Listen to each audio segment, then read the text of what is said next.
Good evening, Grenada, and welcome to another episode of Grenada Matters with myself, Ingram Jones, and my co-host from the Grenada Empowerment Movement, the leader himself, the political rallier, the advocate, the Superman of Grenada, the man himself, Earl J. Maitland. Earl, how you doing? I'm fine, thank you. Good afternoon to everyone, to the viewing public, to all the persons who continue to support this good cause. And we have with us today Mr. Peter Bishop, Mr. Floyd Peter Bishop, who is a former police officer of the Royal Grenada Police Force with us. So a pleasant good afternoon to you, Mr. Bishop. Thank you for being here with us. Good evening to you. Good evening, Mr. Bishop. Great to have you on the show. Good evening, Mr. Jones. Nice to be here. This evening, just call me Ingram. We'll do that, okay? All right, Ingram. Cool. Make you feel more comfortable. Okay, so can you give Mr. Bishop more of an introduction, Earl? Yeah. So basically, over the weekend, the people of Grenada, Carriacou, and Petit Martinique, and of course, the wider world who is privileged enough to have Facebook would have witnessed yet again what seems to be a clear case, or should I say, to some of an issue, an ongoing issue that we have with police officers when conducting their duties. And we would like the expertise of Mr. Bishop as a former police officer to inform us and the public as to how we can dissect this matter and learn from this matter so we can better the relationship between civilians and police officers. What we saw, one individual officer who starred over the weekend would have had possibly 3 encounters with civilians. And in some cases, in my opinion, my reasonable thinking opinion, it was a bit excessive.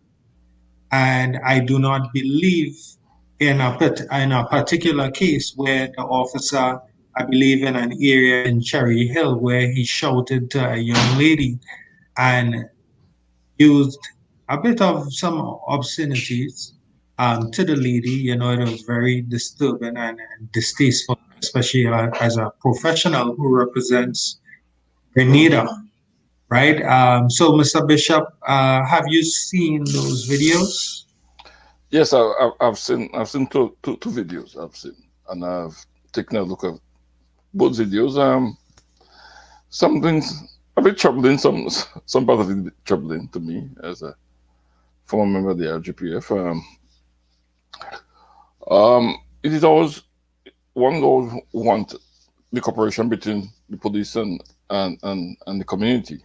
It's the best way for the law to exist. That members of the community should support the police and so on. At the same time, the police should be responsible and act responsible at all times.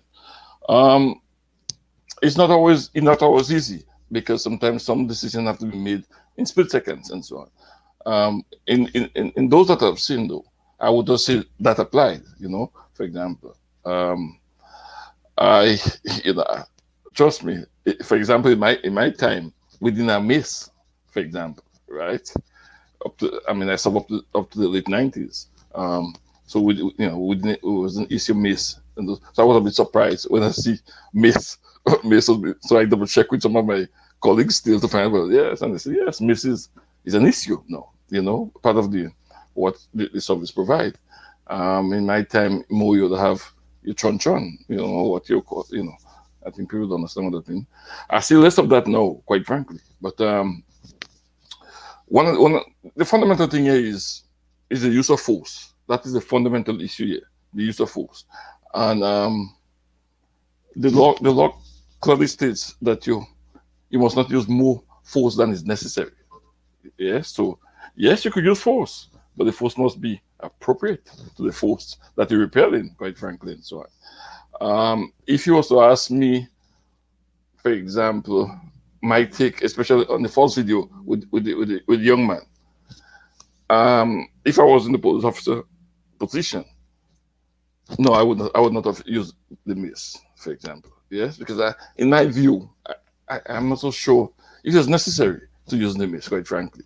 Yes, the gentleman may not have been very cooperative and so on, but he was not violent for me from what I've seen from the video. I don't know if so. I only could comment basically on what we've seen on the video. I can't comment on before or after, right? But from what I saw on the video, I would not say that it was reached a stage where it was that violent that you have to use that force.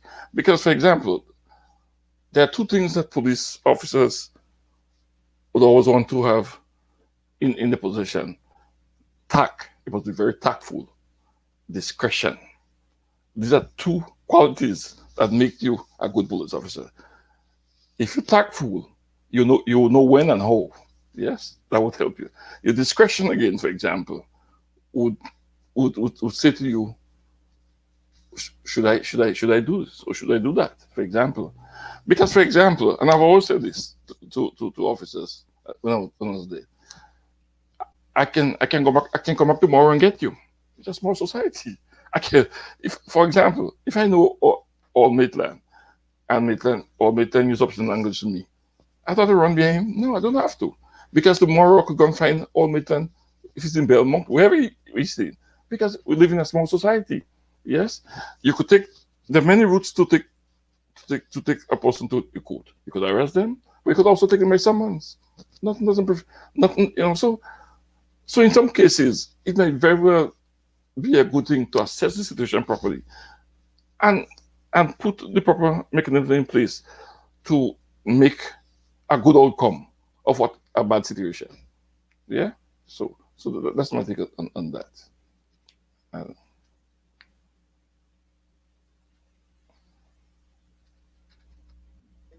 Right, and I want to thank you for that.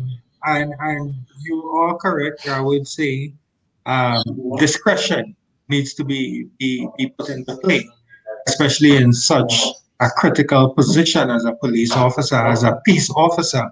One needs to learn to not escalate a situation, but to de-escalate the situation. And I believe many times we have had situations being very distasteful because some of our officers do not have that level of understanding of the power of good communication. Now, for the persons who have been viewed, we did promise that we would go to the Royal Grenada Police Force to see the persons in charge, the commissioner's office, the traffic department, to find out what it is that we could have found out for the public, and also to, as usual, invite members of the Royal Grenada Police Force to partake on this panel so that our perception would no way place any bias on the situation. Now, unfortunately, we were not given the opportunity to have a police officer here, as we were told by the commissioner. It was a bit short notice. There's also an ongoing investigation on the matter. Um, so the information that he would be able to release would it would not be as much. So what I'll do, Ingram, I'm going to pull up on screen now a short video of where I actually went to the fire station, the traffic department, and there is a next video where I actually went to the commissioner's office, and I'll relate everything else thereafter. So you managed to get some footage of you going to these places. Fantastic. Yes. Maitland on the road. Okay, so Ingram, you pulled it up already? So it's right there. Yes, I am Earl Maitland, political leader of the Grenada Empowerment Movement. Today we are here to assess the concerns of citizens who have seen a video that disturbs even the average citizen, right? So we are here to get the information from the Royal Grenada Police Force as to what has transpired. A pleasant good day to all the viewing public.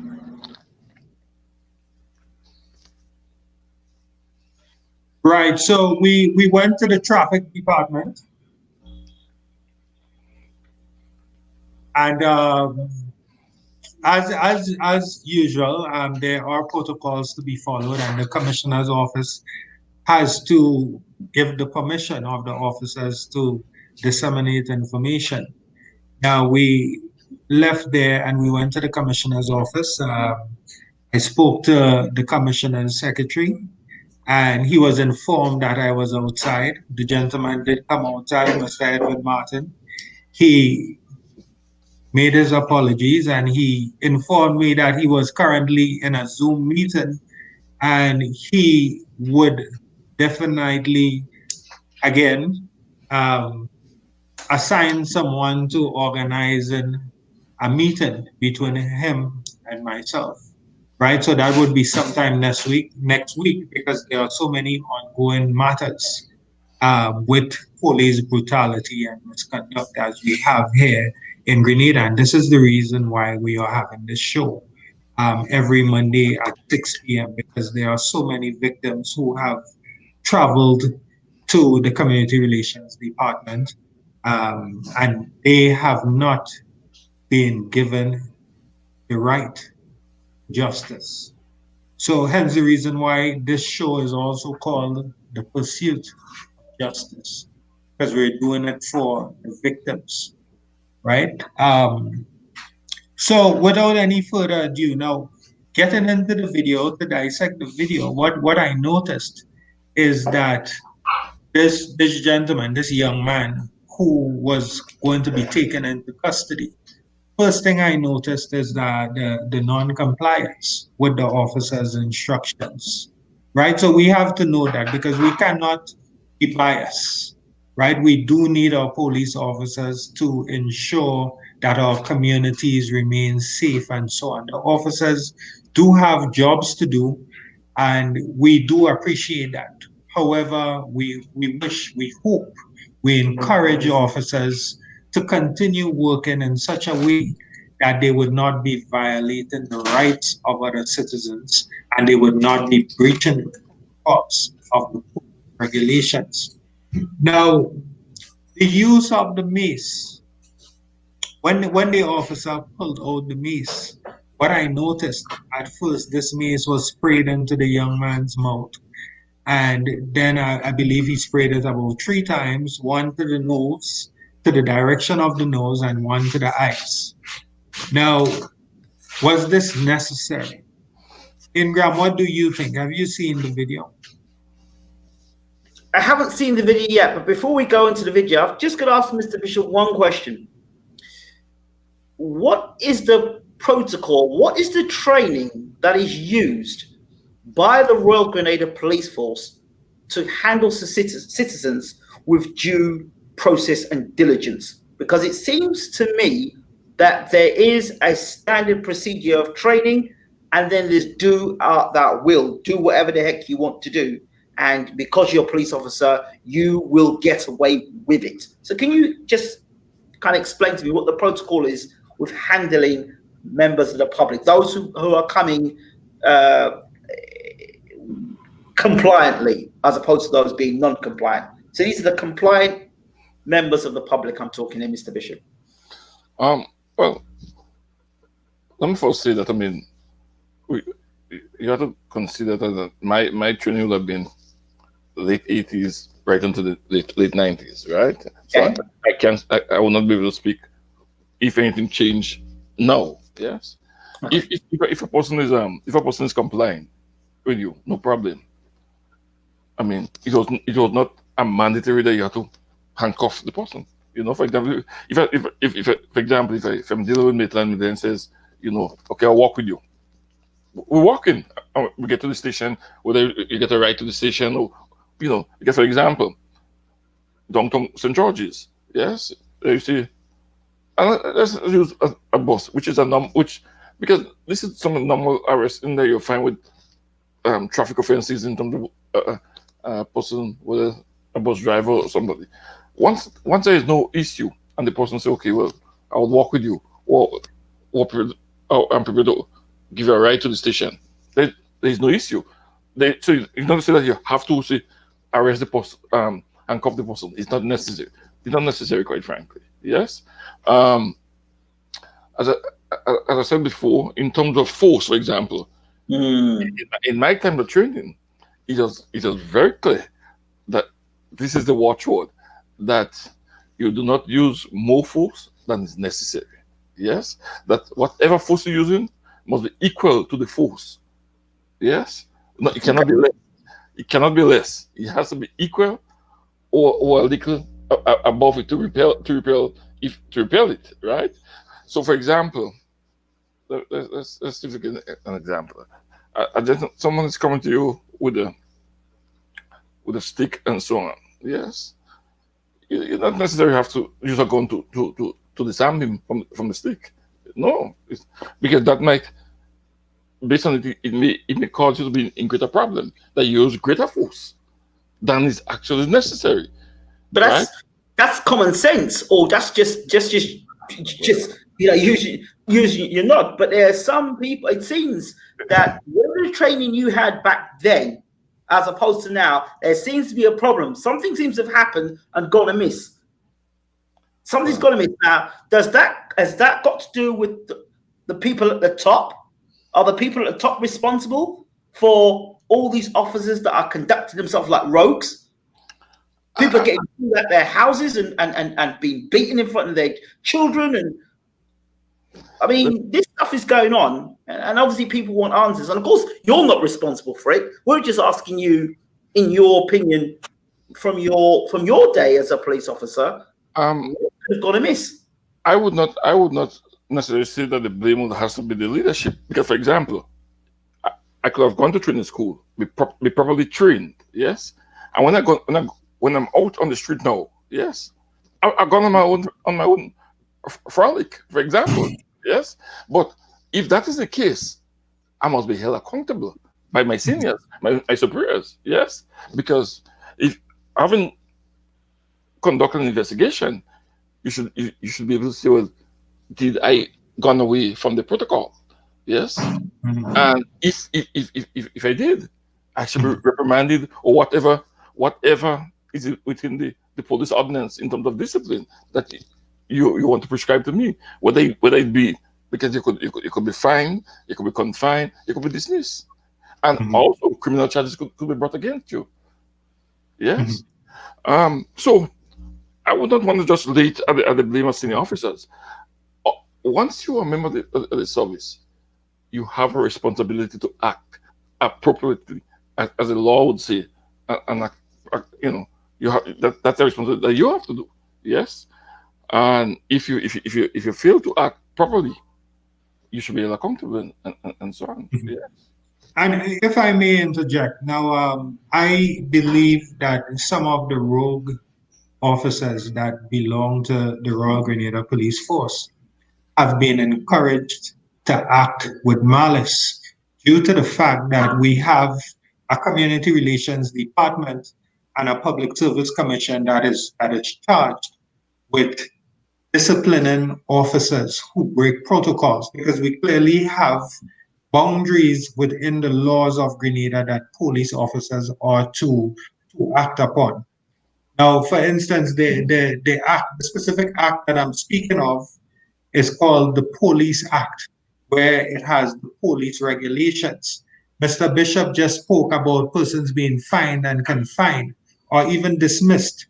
Right now, this also comes in under the Police Act, where officers who act immorally or with malice or outside of the laws of our country, they are to be disciplined under Regulation 32 and 33 of the same Police Act. Now we have the Community Relations Department that is under the watch of Mr. Vanny Cohen, which he himself does nothing as the officer in charge. Based on my experience, he does nothing. Now, I currently have made a complaint since last year about Mr. Kerwin to Assistant Commissioner Mr. Francois, who in turn also did nothing. I had the privilege of seeing this gentleman on my way to the commissioner's office today, and I had to remind him and express to him how disappointed and disgusted I was seeing that he has such a pivotal role in society, but he's doing nothing with it. So, what would happen in Graham? Officers who are breaking the laws and seeing that these laws are not applied, these disciplinary measures are not applied, would So have this false sense of security that they can escape with even murder, as like I we have said, seen in the case of Mr. Cameron Peters, young Cameron Peters, yes. who perished at the hands of officers in 2015 at the CID department. There's also the situation with Mr. Claudius St. Paul, with this specific officer that we're speaking about. This officer, as I have been told, as I have seen, this is the same officer who was accused of kicking an older gentleman off of his moving motorbike in Woodlands, St. George, just a few months ago. Right now, we have not been told as members of the public that the Royal Grenada Police Force is going to act in fair in favor of justice. We This have not been told. Oh, I understand in Grenada, this person, this particular officer is notorious for things like that. It's not the first time he's done stuff like this. He has a reputation of doing stuff like this. He's got a reputation of Yeah. breaking a law Mhm. and doing his own thing. It's not the first time with this guy, but we should run the tape and see what this guy's about Yeah. anyway. Others So can. we'll run the tape, and I'll comment as the tape goes on. You know, we want to encourage citizens to comply with officers. We really need our citizens to comply. Can we get a zoom in on that or not? Yeah, let me zoom in. So here we have the young man. I was not told by CRD. I was told that they would call me back and give me the information as to why this man was pulled over, why he was being arrested and detained. What we're seeing here is there seems to be some resistance, you know, and this is something that we do not want to encourage with civilians when dealing with police officers. Even though you may believe that you're wrong or right, we would like persons to comply with the officers. We are aware that civilians themselves are aware that CRD has clearly failed the people of Grenada, Carriacou, and Pitimaki, as many officers have escaped without even having a day in court. When we look at the situation with that young man in Guelph that was shot in the leg, now a jury of this officer's peers should have decided whether this gentleman, this officer, acted negligently or not, right? This is what was supposed to happen. This is supposed to go to a jury. Now, we clearly have an issue when we have police officers investigating police officers. And this is why we continue to call for independent bodies that are not affiliated with any politicians or political parties. Given the current political climate in Grenada, we need independent bodies to investigate these matters. Now, as Mr. Bishop said, even though they may have a bit of resistance, did it really warrant being sprayed in the face with mace or in the mouth? Now, mace can actually blind someone. This young man here is not running from anywhere. The officer clearly knows who the gentleman is because we can hear in the video that the officer is saying to him, Mr. Hayward, Mr. Hayward. So he clearly knows who this gentleman is. And what we just saw here in Gram, I'll just pull it back. I'll just pull it back and put on the volume. This is where the young man is asking the officer what am I being arrested for? So I'll put on the volume.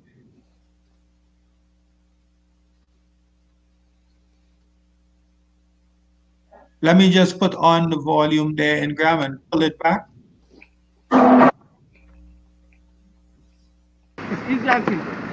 But those things go on. What you trying to do? I want you to tell me what you're really arresting me for. Arresting for failing to give address and I'm requested to do so.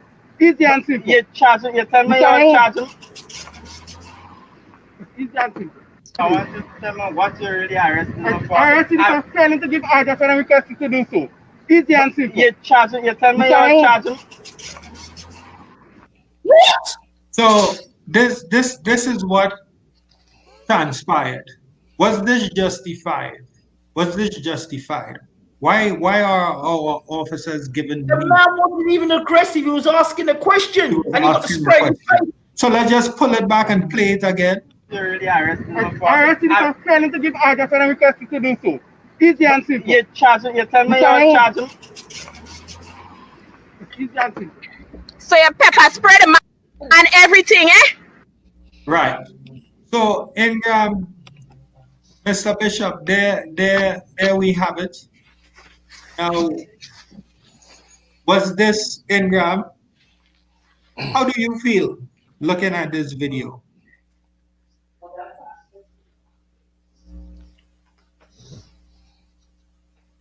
Now, Mr. Bishop, as a former police officer, have you had any traffic stops or anything like that where persons did not comply? So, Maitland, I did 4 years in the traffic department. Yeah. Mm-hmm. I live in the court. I lived in the court during those times because, as you would know, that or maybe you should know that it's one of the most difficult people to police, bus drivers and so on. Yeah. And those days, the buses operated out of the market. I don't know if you remember that. Maybe you're too young to come in tongue that time. Yeah. Mm-hmm. But yeah. So I had several arrests. You know, not non-violently, I would say. You know, I mean, a couple of guys. Because nobody really want to be arrested. At the end of the day, you know, I've seen cases, for example, that a guy give you all kind of problems, and when you arrest him, he cries, and sometimes you just say, you know, all right, let's just forget, because you understand, because as I said, you have a discretion, right? Because I can arrest you, I can take it by summons, yes, if I want to. In the case with the gentleman there, one of the easiest things is to get arrested is failing to give him an address. Give your name and address. Yes, it's one of the part of the law which give you once the person will give you the name, because if you're not going to give somebody a name, I can't come for you by summons because I don't know your name. But interestingly, as you observe, the police was saying Mr. Haywood or something, so that means either you know the gentleman from before, or you get some documents from the guy before. I'm not so sure, but as I say, we live in a small society, so we tend to know each other from whether we might not know your full name, for example, but we might have an idea you're Maitland's son, but I might know your name. So at least we have a starting point. I can come back and get you at some stage. Yes, but one of the things I want to make very clear is that we ought not to encourage members of our public to resist the police, right? To encourage that. And another thing that is troubling for me also is spectators taunting the police in cases, because in other cases they encourage the situation to be escalated unnecessarily. Because if the gentleman is there and there's nobody saying don't go, sometimes the person calmly will go, right? I'm not saying that to say that. Mr. Bishop, can I interject there? Now, if there was no video evidence, we wouldn't be able to see what's going on. Fair enough. So I understand you saying that the matter could be escalated because there's cheerleaders there and stuff like that. But if the police are handling a matter unprofessionally and there's no video evidence, they will say it's he say, she say. Okay? So there needs to be video evidence. And in this day and age, they need, he say, she say, the justice system is not supporting the citizen for the most part. So video evidence is necessary. So if the law and if the people at the very top cannot be trusted or are incompetent to do the job they should be doing, which is enforcing the law and making sure that their police officers are not rogue and making sure that they abide by the rules and by the laws, we should have less of these situations. But if their training is poor, and if the commissioner and the assistant is not doing what should be done, which is following protocol and following law, then people will feel they need to take things into their own hands. So the issue at the top, the leadership at the top needs to be looked at. And if there's complacency there, then what do you expect of the citizens? You can't. Go ahead, Earl. Yeah, I must add, there was a young lady there, a pregnant lady, who was said to be over 8 months pregnant, clearly visible. She witnessed what had occurred from the starting, and she was concerned, and she spoke to the officer hitting the young man, and she clearly exhibited concern. When I tell you concern, looking at somebody that and if there's no trust in the police officer, if you are aware that police officers normally would beat somebody or kick them or cuff them or even murder somebody and get away with it in Grenada, anytime you see a loved one or a close friend or whatever it is, you will be concerned and you will try as best you could to actually speak on the person's behalf.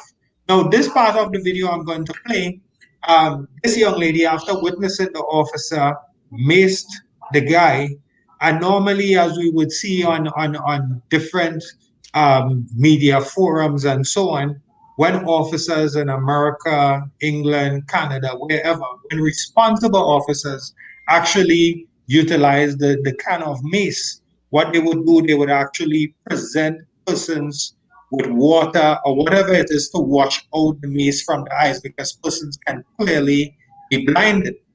And we need to remember also that mace makes it extremely hard for persons to breathe.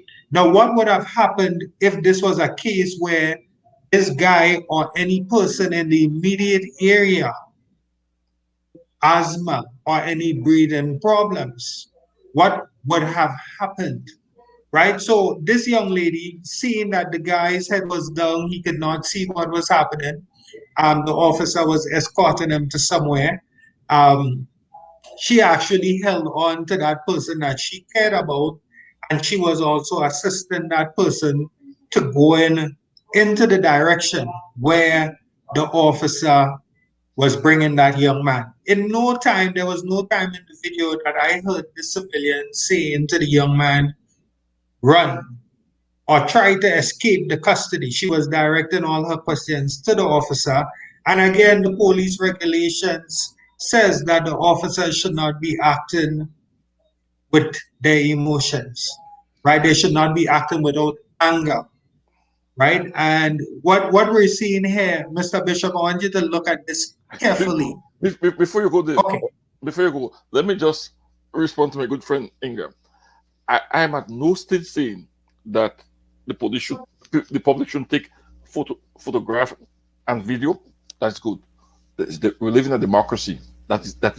All I was just saying is that in some cases, and I wasn't speaking specifically to this case, that sometimes members of the public can egg on and accuse and cause them to overact. You know, so I agree. Yeah, just There are members yes. of the public that are unruly.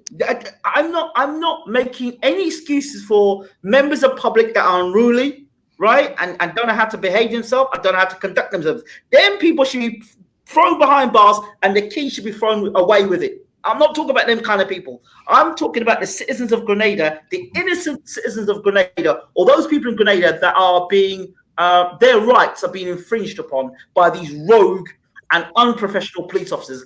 That's what I'm talking about. I want to keep it in that forum. I really don't want to divert it into a forum of people that are uncouth and don't know how to conduct themselves. I want to talk about them people because they need to be dealt with in a certain fashion. But those people who are innocent or those people who are being mistreated, like that young man, the way he was getting pepper sprayed.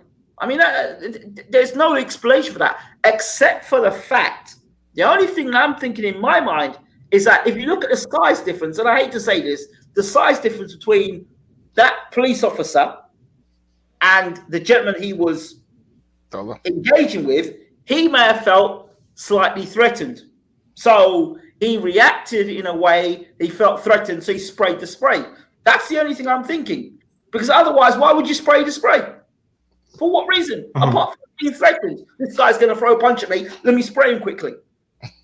But you see, Ingram, this is why we continue to encourage members of the Royal Grenada Police Force to train their officers. But hold on. To train their officers. No, you say to train them. This might be their training. If you feel threatened, spray them properly.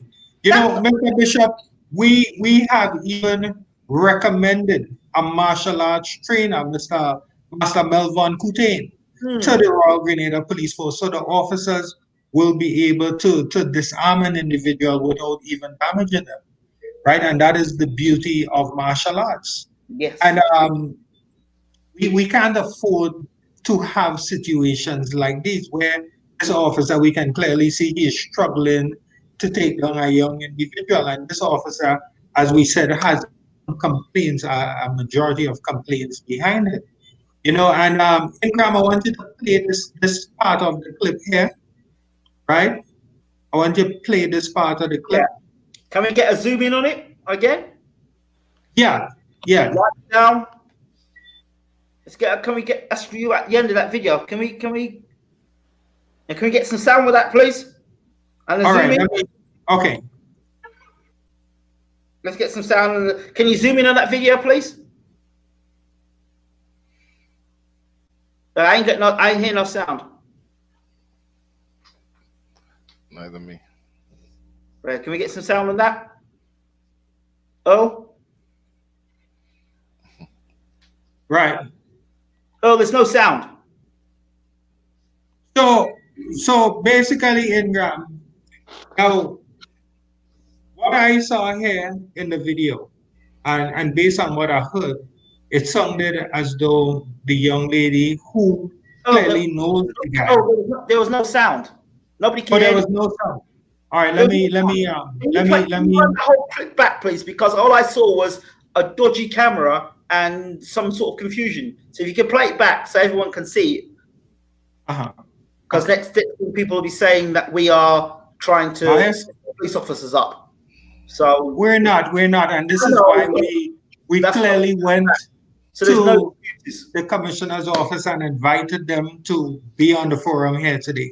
So Ingram, go ahead and play. All right. Can you wind the tape back a bit? Just wind it back a bit. You push it forward. Wind it back. Yeah, anybody there? Yeah. All right, let me use the one. Now we call the police van. Call the police van. Let the police van go with him because this vehicle, I don't know what they're doing with him. Yeah. I'll bring down the van. I don't talk to your father already. I'll pick up your hat. Just come, just walk. I'm holding you. I'm holding you. I'm holding me.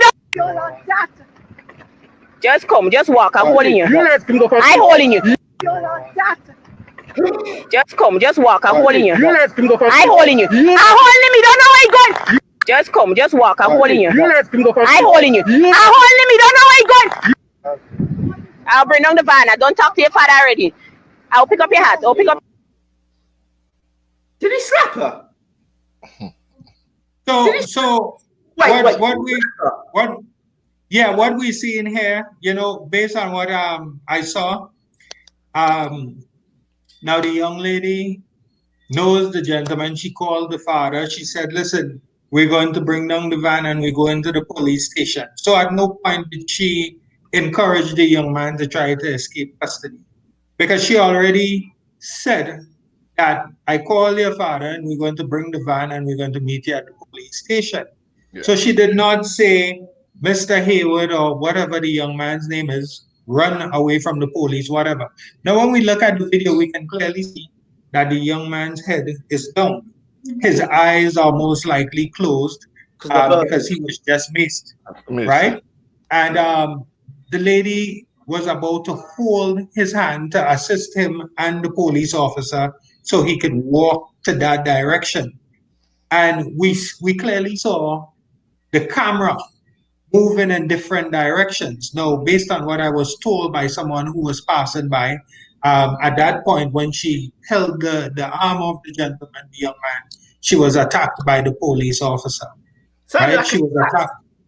She was attacked. So she was pushed away. This is why we saw the camera moving around. We may have heard some obscenities for the persons who saw the video, but how would you react if you were attacked by a police officer? Now, secondly, Ingram, what has me really bothered is that someone in a passing car informed me that this lady, this pregnant mother to be, was this officer took his baton. I have a picture of the baton, and he gave her 3 batons at the back of the left leg. Can you get that picture up, please? Because people will not believe. So if you can bring the picture up, please.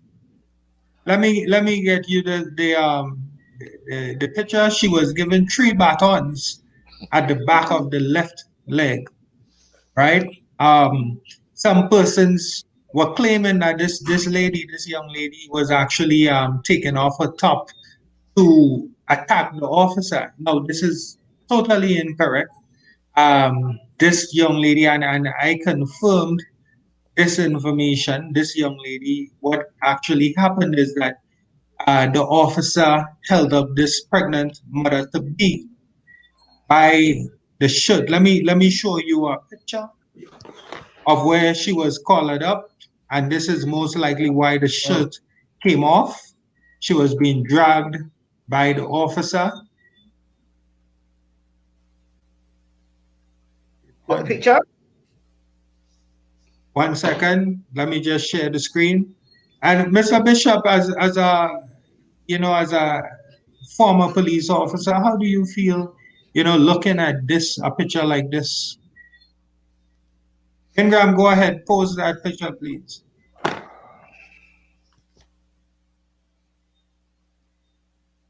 Can you zoom up on that for me? Can we get a close up?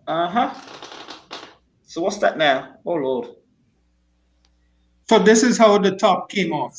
So despite what persons were saying that the young lady took off her top to attack the police, this is how it came off. She was held like this by the officer, right? This is how it came off. Let me try to get, this is the baton.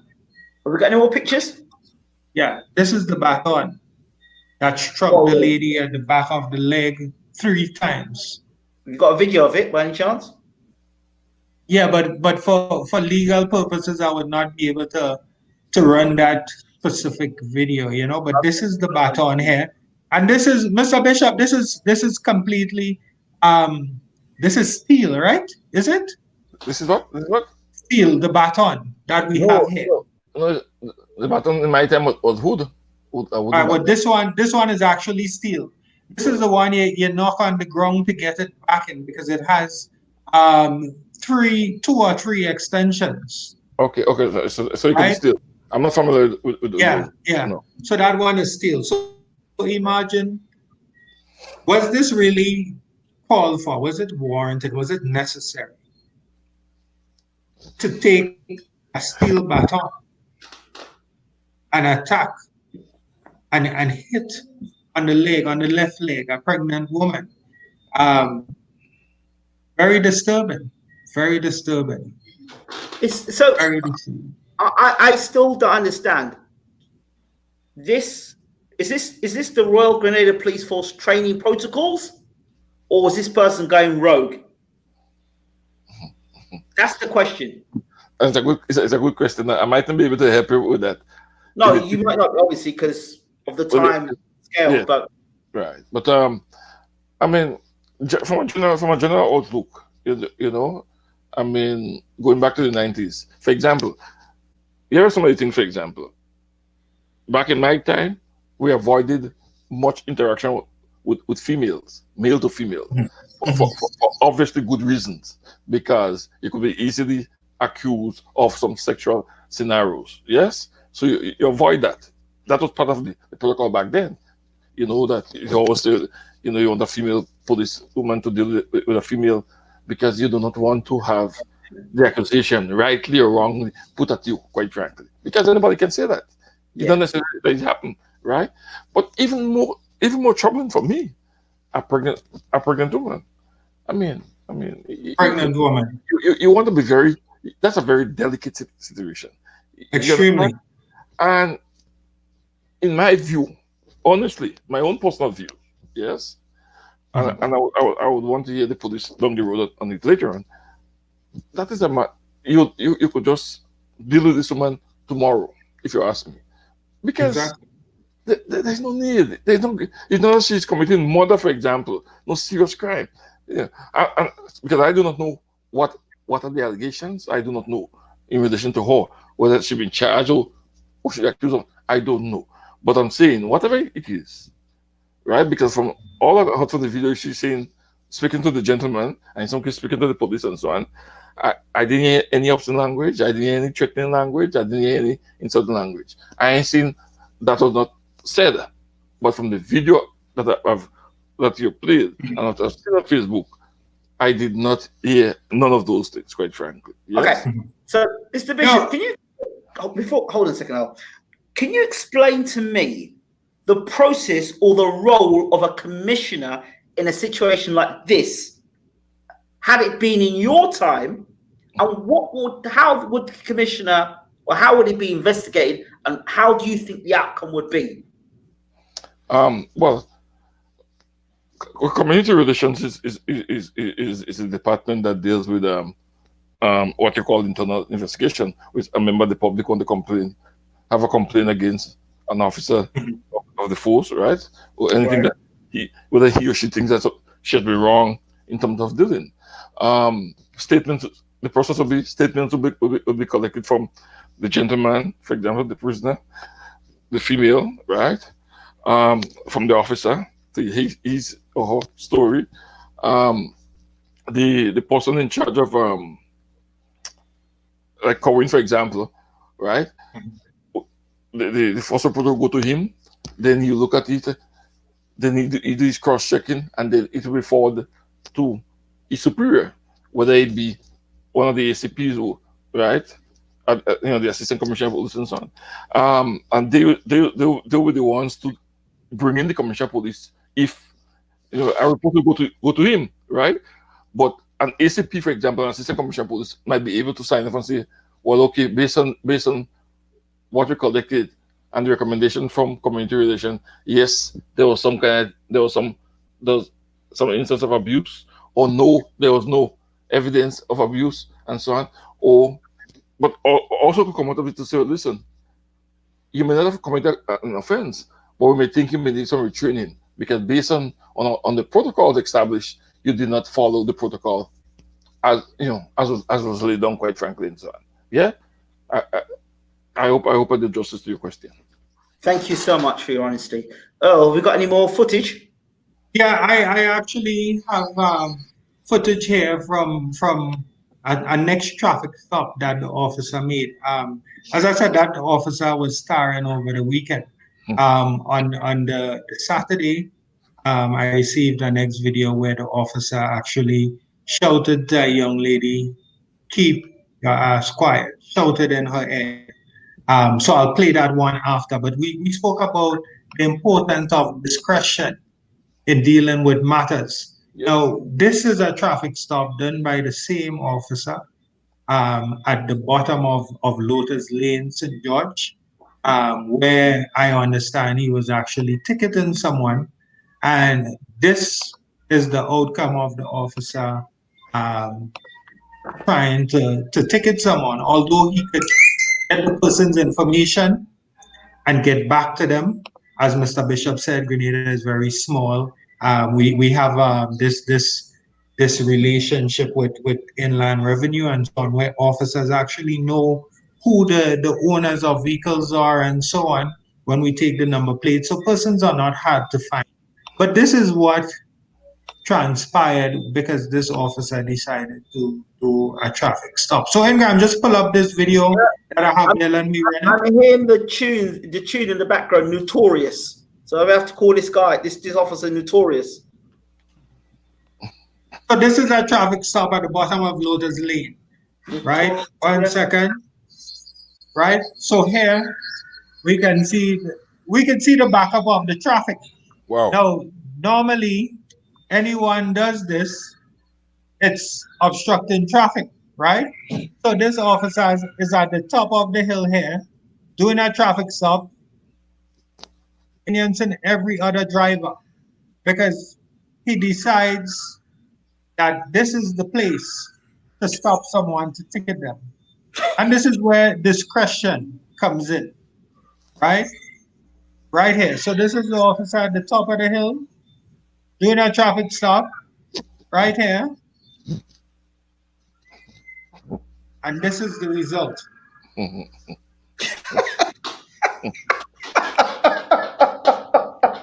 So in order to do a traffic stop or to uphold the law, what happened is, we're going to actually infringe on the rights of others and so on. Ingram, possibly about 200, 300 feet from there, probably 200 feet from there, there's a road on the right side that goes into an agricultural place there at the ministerial complex. The officer could have just kindly asked the driver to pull in at the next intersection or whatever it is so the traffic would be able to flow. So it shows the lack of discretion on that officer's part. Now, I'm also informed that officer normally speaks about using force on persons. There's a lady that force was used on who was parked on Port Highway, trying to get some lunch at a famous place that I also frequent as well. And what is happening is very disturbing. Although the officer would have said that I can use force if you do not comply, it seems as though that this is this officer's favorite line, just hoping that he would be given the opportunity to use that force. Yeah. Hold right? on, we've got some comments coming through, and there's a comment here I don't want to miss. Read this, check this one out.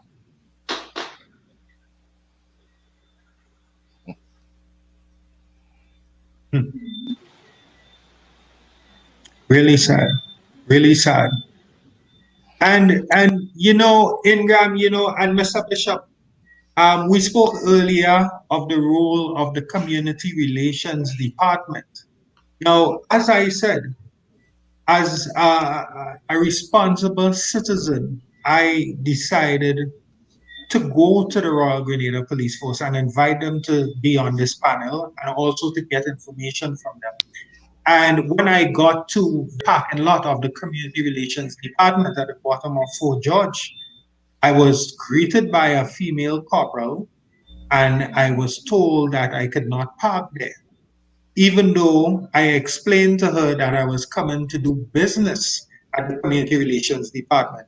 I was told that parking there is only for police officers who work at the Community Relations Department, although there was enough space, although I normally park there every time I go there. So this one young officer decided that I was not welcome there. So I then asked the officer, where do I park? I'm coming here to do business. The officer responded to me that I need to go and park behind Bruce Street Mall and then walk up the long steps to get to the community relations department. So I then asked her the question, now, if people don't go to the CRD, the Internal Affairs Department, line, it's people that have been brutalized by police officers.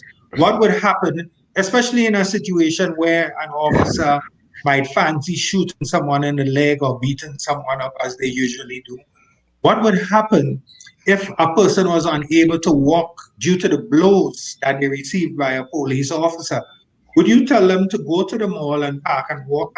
So I had to relate this to Mr. Edwin Martin, the commissioner. As I said, he did come out of the meeting. And he said, this is not what the RGPF stands for. We are yet to see. He said he's going to deal with it. So I went back and I parked there. Although I knew that I was correct, I still complied and I went up the hill, which I shouldn't have had to do. But, for the sake of peace and education, I went through a next channel. But the problem is that many persons do not have the opportunity of being granted the air of those in authority, right? This is something that I would have worked for over the years, so a next person would have been frustrated, which is understandable. Much like the young lady. After you did that, did you report her? Yes, I did. Of course. And did you put an official complaint about it? Yes, of course. Now, and I was told by Mr. Edwin Martin that he's going to organize and make things happen. I went back to CRD, parked there, informed that particular officer and her superior that this is what is expected of the Royal Grenada Police Force. The persons who are coming to get a service, who are paying for a service, should be given that privilege. How can the Royal Grenada Police Force continue to be treated with the respect it feels it deserves when it can't even keep their own officers in check? I mean, this is ridiculous. It is. It's ridiculous. It is. And then you expect the citizens of the island to act like human beings, but yet and civilized. But you're acting like a bunch of savages. You're making an example. Ingram, and I am wondering if this was some kind of strategy to limit the amount of persons who are coming to make complaints, legitimate complaints against police officers who are breaching the laws of our country. Is there any stats from this Varney Kerwin where he has investigated matters and brought closure to matters and brought justice? Is he a man of justice and fair and impartial? Is he a fair man? Is he a balanced man? Based on my experience, I will say no. And if so, I would say no based on my experience. Where is the evidence of that? And if not, then where is the case of no confidence? Mm-hmm. I would say, Ingram, as I said earlier, I did have no choice but to report Mr. Varney Kerwin to Mr. Edwin Martin and ACP Francois. Well, because he doesn't fulfill his duty.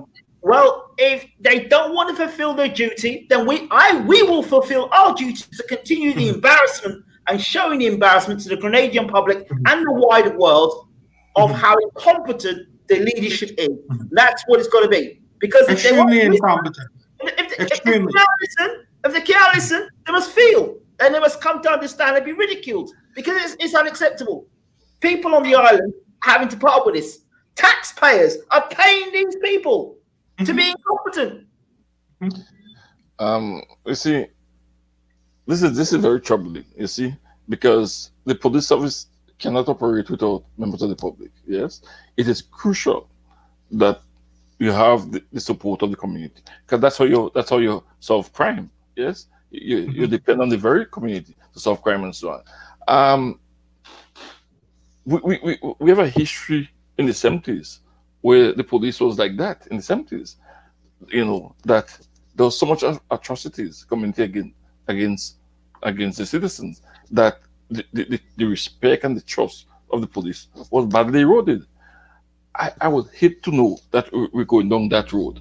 But when you look at a number of instances, yes, um, it's a bit troubling.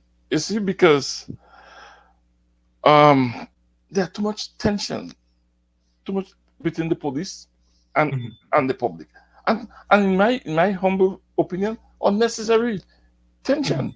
You see, Agreed. I mean, I have been through. For example, I remember one of my famous thing was um, there was a massive there was a the unions had a massive demonstration around Parliament when Parliament was at the time was at your court, for example, massive. They wanted to disrupt the Parliament at the time and so on.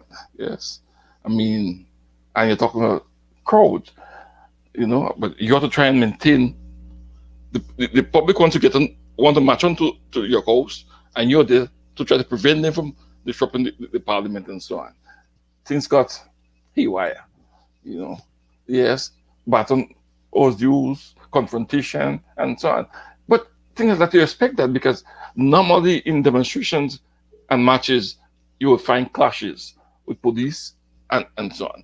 But we're talking about one guy arresting a driver um, using mace, in my view, not necessary. Then a pregnant woman is involved, and Mhm. those are things you want to avoid because And it, otherwise it's not good for the community and the police. We have to live in. We have to live in. We have to live together. And if you have respect for the public will have respect for you. Yes, generally, agreed. right? You have the odd cases where you have unruly people. You have that. You can't get away from that. You have but that is just the odd cases. But you don't want every time to be just having problem with the public. I mean, you don't want people to think about the Oscar Bartholomew matter. Those are things you Mhm. want behind you, and you want to make sure that you have learned a lesson from that, and that you move into a more community policing where you can go in the community and so on. I've always put it this way. I put it this way. I've left this, I've I've left the service in 1998, and I go back to Grenada often. I mean, I never had no problem with no ex-bus driver because I've treated people properly and so on. Yes, you may not agree with me, but the matter take to the court. Let the court rule. Whether the court rule in my favor or against me, that is the court. I respect that. I move on. I hold on the most against you, quite frankly. And that is what we should be doing. Is that we ought not to just be in confrontation mode. If a person break the law, you take the action. If you want to warn them, you warn them. If you want to charge them, you charge them. Right? But I'm talking about no trump up charges, no unnecessary taunting, or just harassing people. You don't want that from the police. You have more video for me? Oh, Yeah, I have a next video for you, but before I move on, um, we have a gentleman here, Kelvin Greenwich. A pleasant good afternoon to all the persons who are here, who are looking on. And Kelvin Greenwich made the comment, what about the gentleman? He kicked off of a moving scooter. Now, Ingram, remember when I was in Antigua just a few months ago, we did a program on this, and this is the same officer that kicked an older man, a father, off of a scooter in Wogan whilst it was moving. This again speaks to the discretion of the individual. Imagine being kicked off of a moving scooter. What could have happened? What would have happened if that rider lost control and rode into a crowd of persons, right? I also have here in Graham. This is the video of this same officer. no, not Um, off a scoot. No. No. The following day. Yeah. So, well, I'm guessing he was not disciplined or there was no investigation about that because he's still on active duty, as we can clearly see. He still has his firearm on his side.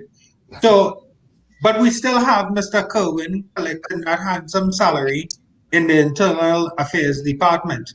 Now, let us also look at the fact that one officer over the last few months, sometime over the last few months, pulled his firearm out or pulled a firearm out in Mount Hartman and discharged that firearm into the direction of a crowd in the air. And he remained on active duty at the Criminal Investigations Department of the Royal Grenada Police Force. Right? Let us remember that. And this was done to intimidate, in my opinion, to intimidate a father of two children who were walking with him. That I believe it was a Sunday afternoon. But then again, every day over the COVID period seemed like a Sunday. But that is the situation. That is what we face in Grenada. So this video here in Graham is the day after of the same officer arresting a young lady in Cherry Hill. And I just want to play the first part of the video where we would hear the police officer shouting to the lady, "Keep your ass quiet," right? I don't know if this is acceptable by Mr. Vanico, and this is how officers are to speak to civilians when conducting duty. Ingram, can you hear? Ingram, you can hear that? I can hear loud and clear.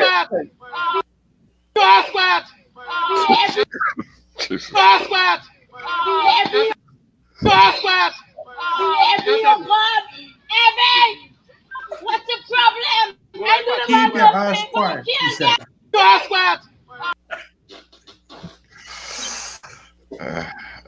Well, this is Grenada, no, man, the land of our birth, and it should be protected by us, the taxpayers. We need to ensure that our officers, right? So Ingram, on my visit to the Community Relations Department today, I left some questions with them. I was hoping that they would get back to me by 6 o'clock before the show so we could give an update, because I did ask one of the questions that I left for Inspector Gawe, who is second in command of the Community Relations Department. Would this officer face any disciplinary measures based on his utterances here whilst executing duty in this police uniform? wow. Right? And as soon as I get that information, I'll let you know if this is acceptable language to be used on a detainee. No. By a police officer. No. You don't have to. You don't have to wait for investigation. That's not acceptable. I mean, in the Ghanaian context, it's not. Because I'll tell you, if the lady has said that to him, she'll be charged for insulting language. I can. Thank you. No, but I could tell you. I could tell you because I know what I know what the threshold is. So that is insulting language. That's what it is. Mr. Bishop, when you're watching this video, if I told you this story, you'd probably laugh at me. You didn't think it was true. Now you're seeing the evidence of it. Well, What are your thoughts as a former police officer, and as it could happen to you as well? Listen, this thing, Graham. I suffered for just short of 11 years. My father was a police for 24 years. My brother was a police for 10 years. My sister was a police for 5 years. So I come from a police family.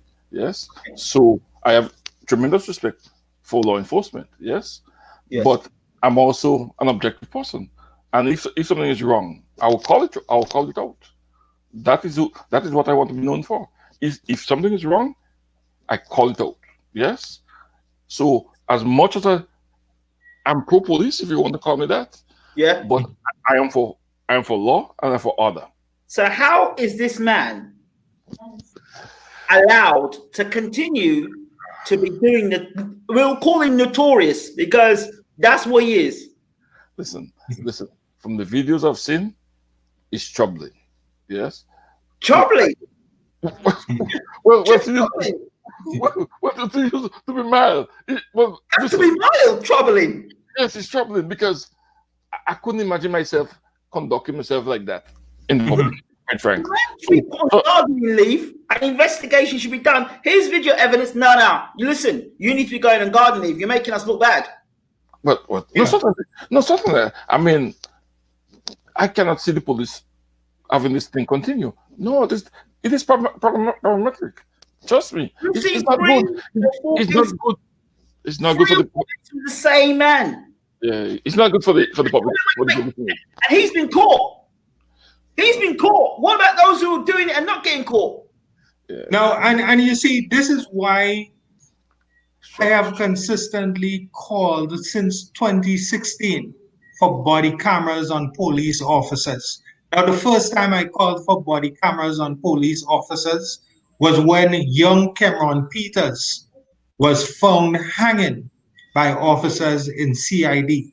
I also called for the installation of cameras in the stations so that persons would be able to see what is happening, right? Now, Mr. Winston James was the commissioner at that time. In December of that year, after I called for it, there was a press conference, and Mr. James advised the public that he was going to get those body cameras. Now, we waited from 2016, 2017, 2018, 2019, 2020. Ingram and I again called for body cameras for police officers. We were told by the Commissioner, Edwin Martin, that they would get the body cameras. Then we were told that the only officers that would get these body cameras would be the rapid response unit. Now, this is why citizens feel this need to get involved, because there's no transparency, there's no accountability, there's no documentation when persons are being abused by police officers. As Ingram said, if someone said to an next person that this is the language the officer used, that person might not be believed. They would not even be granted the right to file a statement at the CRD, because, I mean, in my case, they might have been told that they cannot park in the CRD parking lot. So that would discourage the person. Just thinking about the heat of the sun and the distance from town to Fort George, that person might say, you know what, it's not worth it. You can't win the police. This is what happens in Grenada. We're reminding persons that we can. The law protects us both. It protects the police and it protects the civilians. And what we want is a country that is not lawless. Yes. Your call for body cam is a good one, but we have to go further than that. You see, very importantly, must be something called Freedom of Information Act. Yes, because you see, I could have the body cam, I could get the footage, but you can't get it. So if you can't get it, then you don't know what happened behind the scenes. Who doctored the body cam? Yeah. So there has to be some legal framework. Freedom of information. So a member of the public can demand, request it, and get it. Not if the commissioner wants to give you. No. Once the request is made and there's a footage, it must be submitted to the public. Otherwise, if the police could just have it, and there's no law to say what they could do with it, they could doctor it, or they could wipe off it. Yeah. So it has to be. Yes, the call is good for that, but you have to go further than that. We have to be held accountable. And that's something that I know some of the folks don't like. They don't like to be held accountable. And I've always said to my watcher when I was a member of the service was this: if you're paid remember, you're paid from the public purse. So if you've been paid from the public purse, you must be accessible to the public, accountable to them, and so on. I'm not saying that you have to jump up and they kiss you. No, I ain't saying that. But I'm saying to you have to remember that they pay you. And if they pay you, yes, when they call you, you must come. Yes. And when they ask you for service, you must deliver the service. because they're the one paying you. But too often, I've seen members of, when I was in the organization, you make a report, and as if, well, this and that. No, no, no, no, no. Mhm. No. If you don't want the job, leave the profession. I Leave it. agree. I It's as agree. simple as that. It's simple as that. Extremely mortifying, extremely. So Just as I have stated many times, I am willing to take up Mr. Vanny Cohen's role as head of the Internal Affairs Department, and I'll do the job for free, right? So it doesn't make any sense wasting money paying Mr. Cohen if he's not going to execute the duties of his office. So wait, Many times, what, Ingram, what was the criteria of Mr. Crowing coming in the first place? What was his? that is a good question. I believe many persons who have been appointed to the higher ranks would have been because of political affiliation or years of service, right? We What's have his? to remember that is a good question, Ingram, because I have not been impressed by this gentleman in my dealings with him. I've not been impressed at all. Someone, Taller J, a pleasant good afternoon. She's asking, what is the role of the Rapid Response Unit? And the role of the rapid response unit is to me, it's the same as the normal constables. It's just probably 4 or 5 officers driving around in a government vehicle, dressed in green, with guns, and that's about it. They rapid response. It sounds really good, but when we look at what they are actually doing, it's nothing. That's what Right? Barney Cohen needs to be part of, rapid response, because he needs to rapidly respond to Mr. Notorious. He does. He does. He does. I would have appreciated seeing that so many persons came on to Facebook expressing their concerns that the commissioner or even the person in charge, Mr. Vanny Cohen of the Community Relations Department, would have come to the public on Saturday when the video came out and said to the public, we wish to reassure you that we are going to do our jobs, that an independent investigation would be done and justice would not be perverted as usual. This is what I was hoping to see, but it has not happened again. What is happening in Grenada? What is really happening? I do not want to see more videos of civilians resisting police officers. I do not want to see any more videos of police officers abusing their authority. I do not want to hear of the persons who have gone to CRD since last year or the year before that or 2010 and have not been granted any justice or even a call back from the persons at the CRD. This is very disturbing. Now, Mr. Francois, Assistant Commissioner Francois, I had to pull up on him today. When I went to the commissioner's office and I saw this gentleman outside, I remembered that this gentleman, as an assistant commissioner or deputy commissioner of police, had to get back to me since January 2020 because I reported to him Mr. Vanny Cohen refusing to do the job that he's been paid to do. I had to express to Mr. Francois how disturbed I was about his position on justice, right? Mr. Francois said to me that I ambushed him, right? Instead of apologizing for not getting back to me for doing his job, he said that, Mr. Maitland, you ambushed me.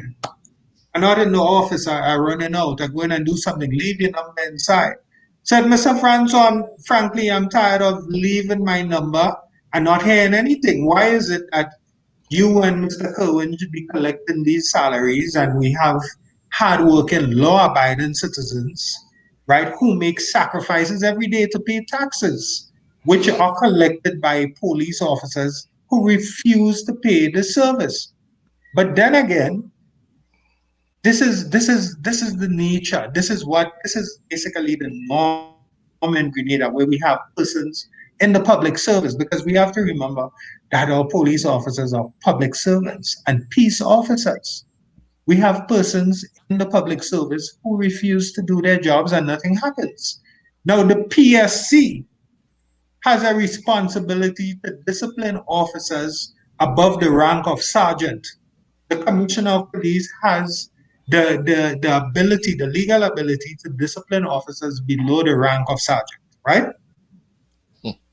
I have brought persons, Mr. Bishop, to the Public Service Commission who were brutally beaten by police officers since 2013. In fact, we did a show with one of these persons, Mr. Curtis Thomas. And Mr. Curtis Thomas was told in my presence, and I was also told so by the Public Service Commission, that we as Grenadian citizens pursuing justice should seek asylum in the next country. This is what we were told by a member of the Public Service Commission, right? This is what we were told. This is why we have a man riding around on a bike with a firearm on his side, kicking people off of motorbikes, telling people keep their ass quiet whilst he's in police uniform, shouting in people's ears, macing people, taking a baton, a metal baton, and beating a pregnant woman on her leg with it until it was swollen. It's now black, right? It's now black. I saw it today. It's terrible. It's terrible, right? This is crazy. But we, the people of Grenada, Carriacou, and PT Martinique, we need to take a stance. And I'm not speaking about violence. I'm speaking about speaking up, documenting things. Please do not resist these corrupt officers. Please go to the station and you know. We need to, on the island, share this video. Then you share these videos when we're doing these shows. Share the videos across the island and let more people be aware of what's going on. And share it to their friends that don't even live on the island and show. The more this video gets out, the more people see this stuff, the more there's awareness of what the Royal Grenada Police Forces are about. So sad. It's so sad. Really sad, you know. Very sad. Angel Eyes Cummings asked a question. It's a very good question. What about a situation where people call the police to deal with the situation and they show up 24 hours later? Yeah. Now, and you know, Mr. Bishop, in Wester Hall, a gentleman killed someone last year. He killed an ex-gentleman last year. Now, according to the newspapers, this gentleman released on numerous occasions. This gentleman also went to the media. He went to Informer and a next newspaper, and he informed them that this person that he killed was harassing him, and the police never showed up. It was some kind of land dispute, but it grew into that. That was the end result because things were not taken seriously. You know, we want to encourage officers. We have seen the number of vehicles that have been donated by whatever, if it was China or wherever that was parked up in Camden. All those green vehicles, we have seen the local businesses, they have donated vehicles. We continue to see all these police cars and vehicles and so on. What is really happening? Where are these vehicles when persons are calling, right? And if the persons in authority, the persons higher up, do not assign a vehicle to a particular station, the officers have a right to act without fear or favor and say, listen, I would not be able to do my job efficiently if the station does not have a vehicle, right? You cannot expect the citizens to suffer, right? Because there's no vehicle. And this is a normal thing that happens, but we want to encourage the people of Grenada to keep posting, keep providing testimony, right? Can't report a police to the police. At the end of the day, they're working buddies, so they're going to cover for each other's butt. And, you know, pleasant good afternoon, Cameron Lord. And what he's saying is, you know, it's based on our experiences and so on, but what we continue to see, what I would say is that we should not be discouraged. We will be the change that we want to see in Grenada. It is up to us. It is determined by what we accept. If we continue to say that things would not be better, it would not change, the police would not do whatever it is, they will continue to do so.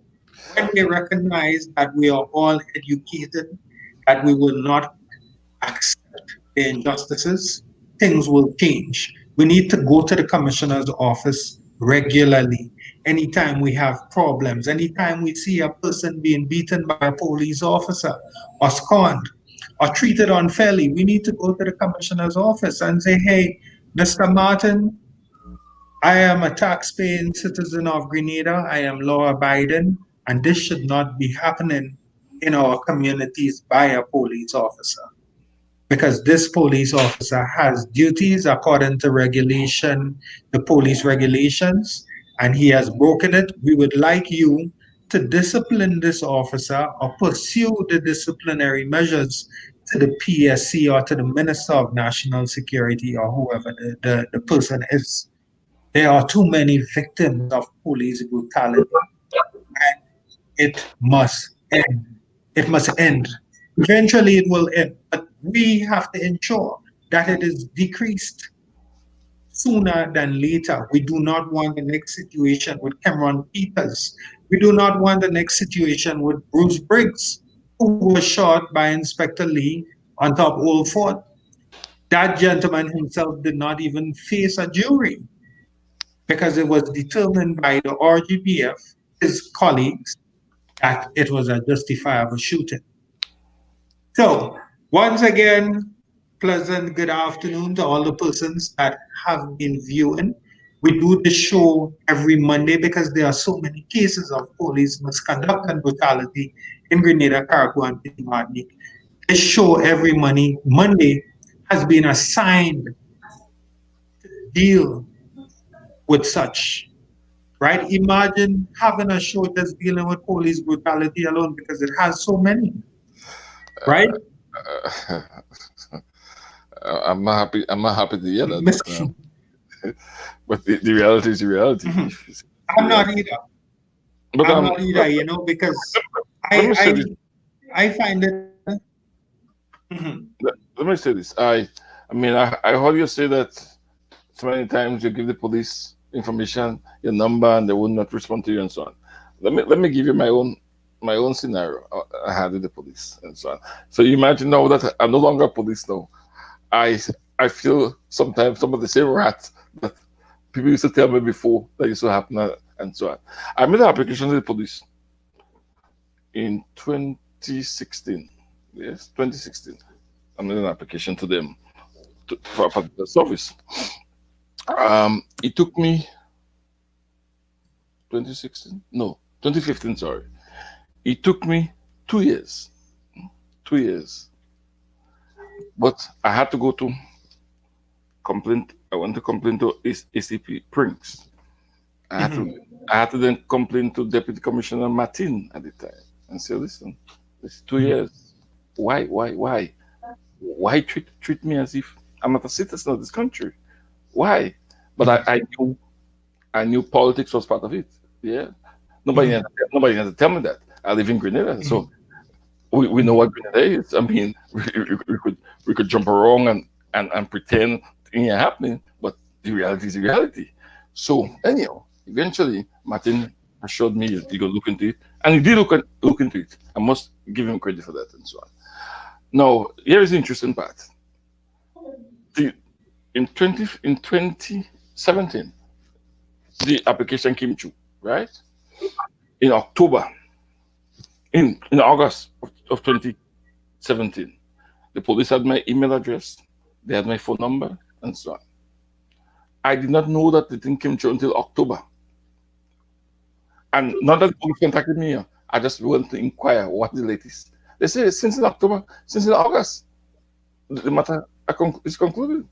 I said, well, how come the police didn't call me? Oh, did he give you a number? I said, on several occasions. Did he email? I mean, come on. We could do better than that. We must do better than that. Yes? No, what is there a need for that? There can be no need. That is slackness. That is the restriction of duty. Because if I make an application to you and you're supposed to follow up with me, what was the problem? How do that encourage confidence in the police? It will not encourage. No, I stick with the police because of my association with them. But an ordinary other person would say, if that's the experience from the police, they'll say, a bunch of jokers. Because Mhm. because that's what it is. That's what it is. Mhm. You know, we must do better. We could do better, and we must demand better.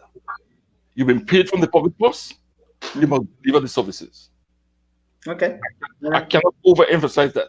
You're paid from the public purse. You must deliver the services, and you must remember that you're there to serve the public. Very important. You are there to serve the public, not the public to serve you. You are there to serve the public. Okay. Mr. Bishop, thank you so much for being an excellent guest today. I'm sorry if we did go in slightly hard at you, but people want answers to questions, and you're an expert in this area, so we really appreciate you today on the show. Do you have any final comments other than what you've just said? Sure. Let me say this. I jot down a couple of things there. Um, I think what members of the public want to see from the police, or want to see, they want to see a level playing field where justice is for everybody. Yes, it can be for some people that only the police get justice. Justice must be for everybody.